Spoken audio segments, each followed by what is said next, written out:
Hello you absolute legends. Good old Minesweeper. You don't hear about it much anymore now that it no longer comes installed with Windows, but Minesweeper is still one of the most played and iconic computer games of all time. It's hard to put into words the feeling of nostalgia I get when I think about this absolute masterpiece. For me personally, it is a direct link to PC gaming in the 90s. As a kid, whenever I found myself in front of a foreign, unfamiliar computer, there was always one place I knew I could go to cure my boredom, at least for a few minutes. Start, programs, accessories, games, Minesweeper. It's more than just a game. It's a symbol of the earliest versions of Windows, and I can't think of one without immediately thinking of the other. Most people today probably consider Minesweeper to be a relic of the past. After all, it was released over 30 years ago. But at the top level, competitive Minesweeper continues to thrive, and when it comes to time trials or speedrunning or whatever you want to call it, Minesweeper is insanely active. On Minesweeper Online, the largest rankings, there are over 1 million players who have registered a time, and this doesn't even track the players who use offline software to play. Despite the immense number of players, the world record for the expert difficulty, Minesweeper's most prestigious record, had stood for over 10 years. A time of 31.13 seconds, set in 2010 by Kamil Muransky. This record seemed untouchable, but in September of 2020, the unlikeliest of challenges did the unthinkable. A 12-year-old kid by the name of Xian Zhu obliterated Kamil's record by almost 2 seconds. Xian, otherwise known as JZE, had become so good and was so young that people flat out didn't believe it was possible. The predictable accusations of cheating came flooding in, and it wasn't until only recently that JZE was finally able to put most of the doubters to rest by performing live on camera. In today's video, we will take a look at competitive Minesweeper and this new player that has absolutely decimated the competition, sparking a massive controversy. I will also be launching a Minesweeper competition with cash prizes for those who think they can beat my personal time, so stick around to the end of the video for the details. I really hope you enjoy. Now you're probably noticing I'm looking particularly smart today, and it's not because of a new haircut. If you look closely, you'll see that I'm actually wearing glasses. If you're anything like me, you probably spend a ton of time in front of a computer, whether that be from working or just playing games. The problem with this is that monitors and devices emit a ton of blue light, which can cause eye strain, produce headaches, and disrupt your ability to fall asleep. I am a notoriously bad sleeper, so I need to minimize blue light in the evenings as much as possible. And that's where these bad boys come in. GMG Performance Glasses act as a shield against blue light, greatly minimizing the negative side effects. I've been using them at night and have definitely noticed my eyes are more relaxed when I'm in bed, and it's much easier to fall asleep. I don't even wear glasses normally, but these are still very comfortable, and it really didn't take long for me to get used to wearing them. I have on the GMG Orinos, but they also come in several different styles and colors. GMG glasses are really affordable, and if you use my link in the description, you'll get a full 40% off.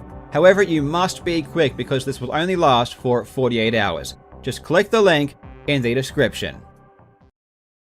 Minesweeper is one of those games that is both incredibly simple to learn and complex enough to facilitate a rich history of serious competition. You can learn the rules and start playing in around 30 seconds. You'll be slow, but if you take your time and think about each action, you'll be clearing even the most challenging of boards. The goal of the game is to clear the board of every square that isn't a mine. Each number represents the amount of mines that are on any adjacent squares. So if a square shows the number 3, this means that there are 3 mines somewhere in the 8 squares directly surrounding it. If you think you know where a mine is, you can right-click on the square to place a flag. Placing flags isn't actually a requirement of the game though, and there is even a separate competition for playing the game without placing any flags at all. It's called No Flag, and this style of play requires some serious visualization skills. The number on the top left shows the amount of flags you have remaining, and the number on the top right is the timer. There's 3 different difficulties: beginner, intermediate, and expert. But the most hardcore competition is performed on expert, with a grid of 16 by 30 containing 99 mines. When it comes to mechanics, the options are rather limited. Left-clicking uncovers a square, and right-clicking places a flag.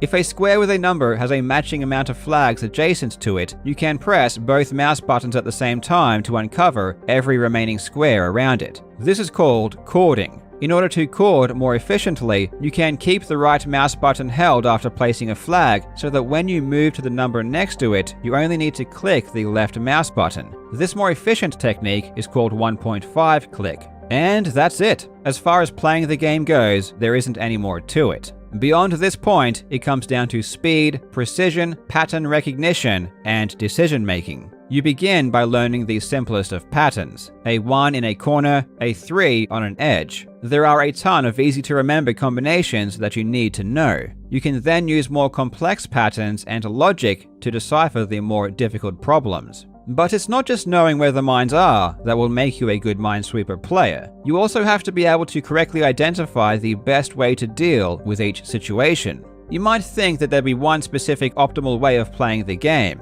whether it be placing flags and chording or simply ignoring flags altogether. But the fastest way to play is a combination of both. And being able to realize which is best at any moment is the thing that separates the top players from the rest. That being said, there is some element of luck involved. Not every board generated is the same, and the amount of clicks that it might take to clear a board can differ greatly. The minimum amount of clicks required to clear any particular board without the use of flags is called Bechtel's Board Benchmark Value, or 3BV, named after Stefan Bechtel. The lower the 3BV, the lower the theoretical time it can take to clear a board. It isn't always the case, and the formation of the mines themselves is also important, but generally a lower 3BV is beneficial. A very low 3BV can be such an advantage, in fact, that the official rankings have limits on what they will accept. If the 3BV is lower than 2 on beginner, 30 on intermediate, and 100 on expert, a time is disqualified from being ranked. Current software used to play the game and websites like Minesweeper Online take this into account and only generate boards above these values. Given the discrepancy between boards, there are 2 different ways times can be ranked. The first and most obvious is just taking the final time, but another metric is to take the 3BV and divide it by the number of seconds played. This gives a score where the higher the number, the quicker you were relative to the 3BV. Personally, I'm not a great Minesweeper player by any means. I don't use 1.5 click, and I haven't yet learned all of the patterns, but I can still tell there is a certain unconscious connection one makes with the game after a certain amount of playtime. When I was practicing for this video, I found myself needing to think less and less the more I played, and noticed myself starting to take actions before I even realized what I was doing. This connection explains the type of insane speeds we see in world-class players, and this brings us of course to the 12-year-old that has shocked the Minesweeper world, destroying the oldest and most respected record in the game. Competitive Minesweeper has a really long history, with the first recognized rankings being created in 1996. This early website reminds me of the first Doom demo hosting websites, and it allowed people to submit their expert times. Since 1995, the expert world record had been in a steady decline. The earliest known record was a time of 64 seconds set by Ruben Spahns. Between 2000 and 2002, the record dropped significantly, down to 41 seconds. This incredible drop was almost entirely spearheaded by the Danish player Lasse Nyholm. By the time 2010 came, it had been lowered another 10 seconds, with Kamil Muransky setting an astonishing time of 31.13 seconds on the 3rd of July. The video for this record has since amassed 1.4 million views on YouTube, and I highly suggest you go and watch it. At this pace, there is almost no chance that anyone watching would have any idea what is happening. It is far quicker than most of our brains can even comprehend. Yet, even at this speed, you can see a clear mix of both chording and no flag. This record was a monster. In the following 10 years, the closest anyone got was a 31.9 by Zhao Dan in 2018, which was a pretty big deal when it happened. With times this low, we begin to start pushing against the genetic limit of human potential. There are multiple factors that need to come together to produce a record this low. Of course, we need insanely fast pattern recognition and decision making, but on the flip side, there is also a crazy amount of mechanical precision required as well. Mouse precision is critical, with each misclick costing valuable tenths. Minesweeper is just as physically demanding as any other video game, perhaps even more so. This requirement of both brain power and surgical accuracy makes it exceedingly rare to find players capable of challenging the world record, which is probably why this expert time of 31.13 sat unmatched for over a decade. But then came the Chinese prodigy JZE, who joined the Minesweeper ranks in 2018 at the age of 10. Minesweeper does seem like a pretty obscure game, especially for a 10-year-old to be playing, but JZE is a machine when it comes to puzzle games. In April of 2019, he began taking Minesweeper seriously, within a 2.5-month period, lowering his expert time from just over 2 minutes, which is around where I currently sit, down to below 50 seconds, which is incredibly quick. This rate of progress had never been seen before, but he was only just getting started. By the time another year had passed, at the age of 12, he achieved the second quickest time ever, with a 31.53 in August of 2020.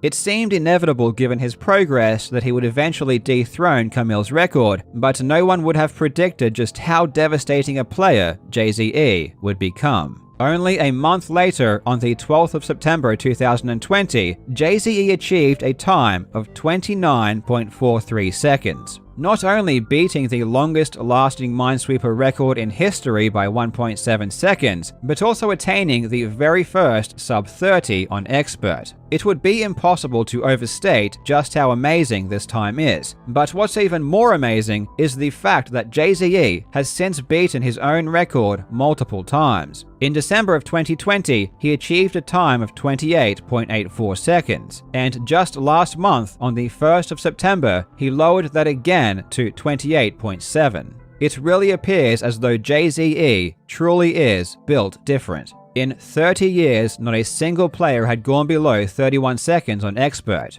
JZE alone has achieved a time lower than 30 seconds at least 6 times, and has beaten 29 seconds at least twice, and all of this before even hitting puberty. Minesweeper isn't exactly a dead game either. Still, to this day, competition is extremely fierce, especially in China. On speedrun.com, even the most popular games would be lucky to total a few thousand speedrunners. On Minesweeper Online, which is just one rankings, there are over 600,000 registered players for Expert. I'm by no means an advanced player, but I'm certainly not terrible. I've practiced here and there over the years. Still, my not too shabby time of 2 minutes on Expert only ranks around 50,000, and I'm struggling to do much better. For a single person to be so dominant and so far ahead of everyone else, even with so much activity, can only mean one thing. JZE is a genetic freak, with the perfect blend of brain power and fine motor control.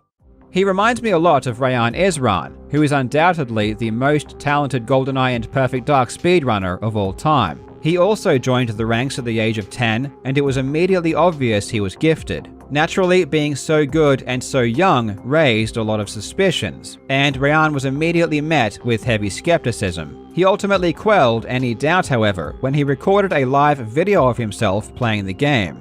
JZE has also had to deal with the same kind of skepticism, albeit not as drastic given that he had been a part of the rankings for over 2 years before achieving the world record. Still, claims of cheating certainly were made. Perhaps the biggest skeptic of all was none other than the previous world record holder Kamil Miransky. It's somewhat understandable. Having held the world record for so long, he probably felt as though it could never be beaten. Certainly not by a child, and by such a huge margin. Kamil conducted his own analysis of JZE's play, drafting a Word document outlining his findings. According to him, JZE's decision-making didn't make sense, and seemed to indicate that JZE could see things that he otherwise shouldn't. His conclusion that JZE was using UPK and a bot. UPK stands for Unfair Prior Knowledge, which basically means he had played the board before and knew where the mines were. Other experts did not agree with Camille's conclusion, however, and acknowledged that while JCE's style of play was definitely aggressive and potentially risky at times, it's not indicative of cheating.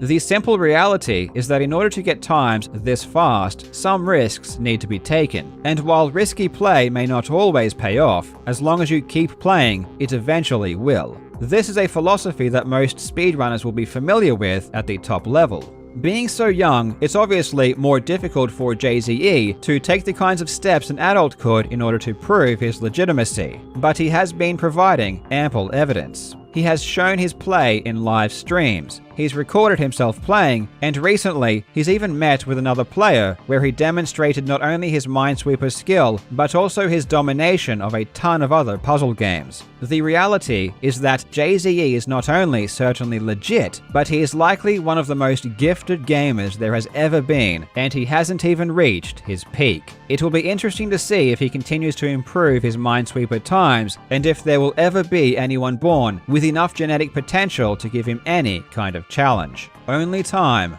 will tell. Minesweeper is a truly timeless game that will surprise you with its depth. In preparation for this video, I spent around 10 hours practicing and sharpening my skills, and even in that limited time, the learning curve was extremely satisfying. I definitely think you should dip your toes into some Minesweeper time trials, and in order to give you some encouragement, I am launching my own competition for the month of October. I am giving away 5 cash prizes of $50 to anyone who can beat Expert in 200 seconds or less. Winners will be drawn at random, and if you beat my own personal best of 119 seconds, you will get double the chances of winning. Prizes will be drawn on the 1st of November. Submit your entries via my Discord, and you can find a link to all of the rules in the description or pinned comment. As always, thank you so much for watching, you legends. I hope you are having a fantastic day, and I will see you in the next video.